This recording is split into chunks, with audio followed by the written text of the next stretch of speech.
um outro mito relacionado ao abuso está muito ligado a como ele acontece de fato. Quando a gente vê, por exemplo, se você fizer uma busca na internet por imagens relacionadas à prevenção ao abuso ou algo assim, a gente vê muita imagem relacionada à violência, né? Então a criança com a boca tapada ou com uma mão fechada, né? Um adulto com o punho fechado perto da criança. A violência sexual, ela é uma violência muito sutil.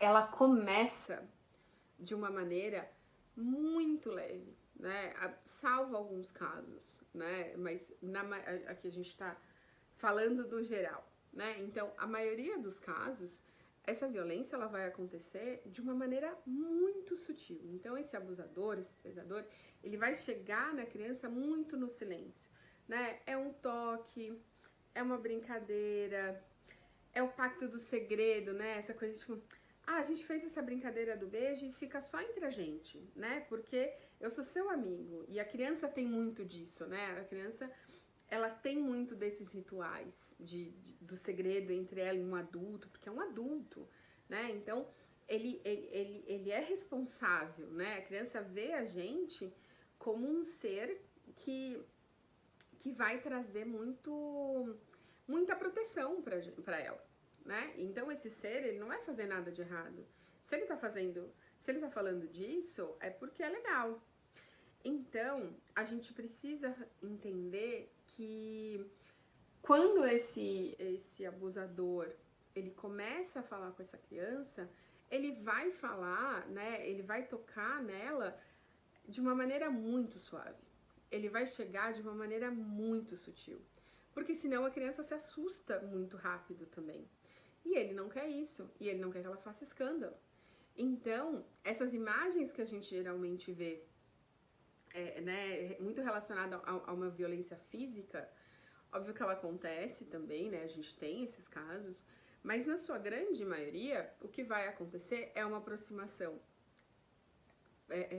lenta, sutil, que vai trazer um silêncio muito forte e um pacto de segredo. Que ele pode começar com uma brincadeira, né? Que, essa brincadeira fica entre a gente. Mas conforme os abusos evoluem, ele também evolui para um pacto de silêncio mais drástico, que é, se você contar para alguém, eu mato a sua mãe. Ou eu, né? Então, ele é uma violência que fica muito no segredo e que se usa muito da inocência da criança e do fato da criança ser muito literal para conseguir se instalar. E é importante que a gente tenha essa noção, porque muitas vezes, né, como eu falei no início, quando a gente está falando de abuso, os casos, a maioria dos casos, né, mais de 80% dos casos, eles acontecem dentro do círculo próximo da criança. E isso quer dizer que a maioria acontece dentro de casa, né? Dentro da casa dessa criança, onde essa criança está exposta a adultos, em tese, de confiança que vão protegê-la e que são acima de qualquer suspeita. Então a gente está falando, por exemplo, de uma estatística de que 40% dos casos acontecem e os abusadores são pais ou padrastos, seguidos por avós, tios, amigos, primos, amigos próximos da família. Então, e aí depois vem professores, né, pessoas alheias ali numa escala de proximidade e desconhecidos. Desconhecidos é o menor número. Por quê? Porque geralmente aí eles entram nessa configuração da violência, né? Então, dessa violência mais bruta que é o que a gente sempre imagina que está associada ao abuso sexual. Então, a gente precisa entender que não existe gente acima de qualquer suspeita, isso está fora de cogitação, isso não existe.